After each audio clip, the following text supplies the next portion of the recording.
ഞാൻ അവളോട് പറഞ്ഞിട്ടുണ്ട്. അവൻ അവിടെ പോയിട്ടുണ്ട്.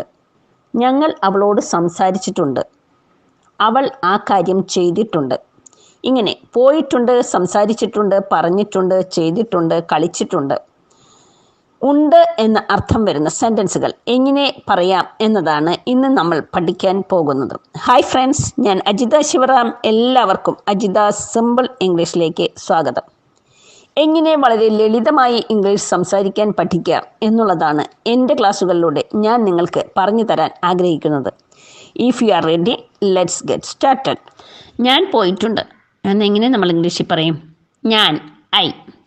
ഉണ്ട് എന്നൊരർത്ഥം കിട്ടുന്നതിന് വേണ്ടി ഹാവ് ഓർ ഹാസ് എന്ന ഓക്സിലറി വേർബ്സുകളാണ് നമ്മൾ യൂസ് ചെയ്യുന്നത്. ഞാൻ പോയിട്ടുണ്ട് എന്ന് പറയുമ്പോൾ ഐ ഹാവ് ഗോൺ. ഗോൺ എന്നത് ഗോ എന്ന വേർബിൻ്റെ V3 രൂപമാണ്.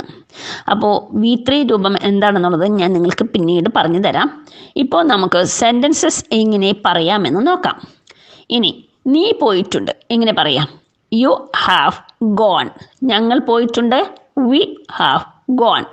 അവർ പോയിട്ടുണ്ട്, ദേ ഹാവ് ഗോൺ. അവൻ പോയിട്ടുണ്ട്, ഹി ഹാസ് ഗോൺ.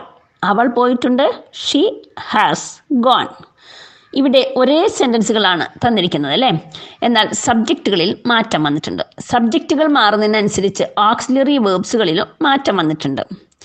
ഐ, യോ, വി, ദേ എന്നിവയോടുകൂടി ഹാവ് എന്ന ഓക്സിലറി വേർബാണ് നമ്മൾ യൂസ് ചെയ്തത്.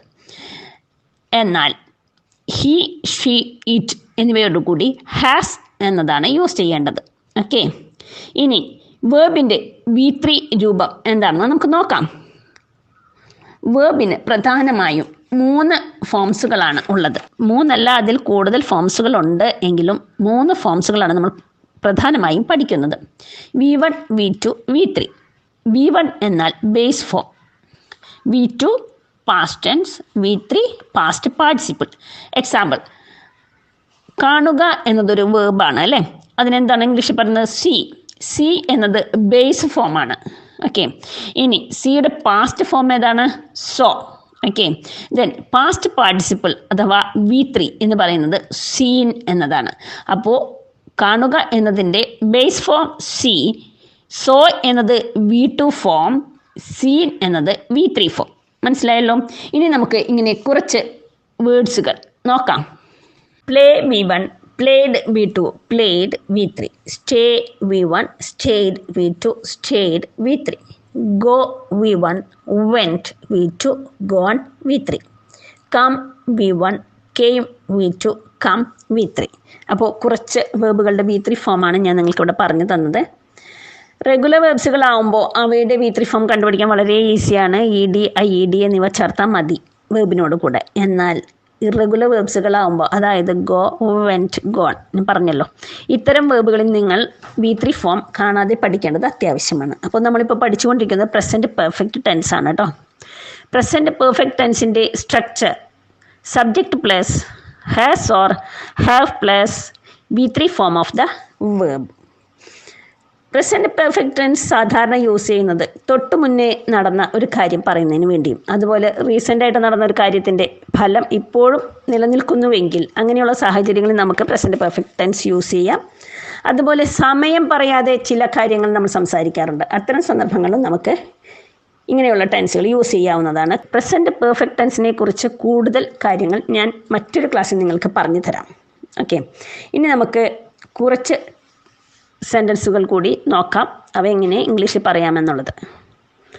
ഞാനൊരു കാര്യം പ്രത്യേകം നിങ്ങളോട് പറയുകയാണ്. ഇംഗ്ലീഷ് സംസാരിച്ച് പഠിക്കാൻ ആഗ്രഹിക്കുന്നവർ ഒരിക്കലും ഗ്രാമർ നോക്കരുത്. ഓരോ സെൻറ്റൻസുകളും എങ്ങനെയാണ് പറയുന്നത് എന്ന് മാത്രം നിങ്ങൾ ഓർത്ത് വയ്ക്കുക. ഓക്കെ, ഈ ഗ്രാമർ ജസ്റ്റ് അറിയാൻ വേണ്ടി മാത്രം പറഞ്ഞു തരുന്നതാണ്. അപ്പോൾ നമുക്ക് സെൻറ്റൻസിലേക്ക് കടക്കാം. ഞാൻ അവളെ കണ്ടു, ഞാൻ അവളെ കണ്ടു അല്ലെങ്കിൽ ഞാൻ അവളെ കണ്ടിട്ടുണ്ട്.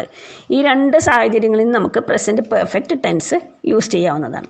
ഞാൻ അവളെ കണ്ടു അല്ലെങ്കിൽ കണ്ടിട്ടുണ്ട് എങ്ങനെയാണ് ഇംഗ്ലീഷിൽ പറയുന്നത്? I have seen her. ഞാൻ അവളെ കണ്ടു അല്ലെങ്കിൽ കണ്ടിട്ടുണ്ട്. ഞങ്ങൾ അവളോട് സംസാരിച്ചു അല്ലെങ്കിൽ സംസാരിച്ചിട്ടുണ്ട്. We have talked to her. ഞങ്ങൾ അവളോട് സംസാരിച്ചിട്ടുണ്ട്. അവൾ അവിടെ പോയിട്ടുണ്ട്. She has gone there. അവൾ അവിടെ പോയിട്ടുണ്ട് അല്ലെങ്കിൽ അവൾ അവിടെ പോയി എന്ന് നമുക്ക് ഇങ്ങനെ പറയാം. അപ്പോൾ അടുത്ത ക്ലാസ്സിൽ നമുക്ക് വീണ്ടും കാണാം. ഈ ക്ലാസ് ഞാനിവിടെ വൈൻഡ് അപ്പ് ചെയ്യുകയാണ്. ഈ ക്ലാസ് നിങ്ങൾക്ക് യൂസ്ഫുൾ ആണെന്ന് തോന്നുകയാണെങ്കിൽ ലൈക്ക് ചെയ്യുക, ഷെയർ ചെയ്യുക, സബ്സ്ക്രൈബ് ചെയ്യുക. സബ്സ്ക്രൈബ് ചെയ്യുന്നതോടൊപ്പം തൊട്ടടുത്ത് കാണുന്ന ബെല്ലൈക്കോൺ എനേബിൾ ചെയ്യുകയും അതോടുകൂടി ഓൾ എന്ന ഓപ്ഷൻ ഒന്ന് ടച്ച് ചെയ്യുകയും ചെയ്യുക. എങ്കിൽ മാത്രമേ ഞാനിടുന്ന വീഡിയോസിൻ്റെ നോട്ടിഫിക്കേഷൻ നിങ്ങളുടെ മൊബൈൽ അപ്പോൾ ലഭിക്കുകയുള്ളൂ. അപ്പോൾ അടുത്ത ക്ലാസ്സിൽ നമുക്ക് വീണ്ടും കാണാം. കാണുക ലളിതമായി ഇംഗ്ലീഷ് പഠിക്കാൻ അജിത സിമ്പിൾ ഇംഗ്ലീഷ്.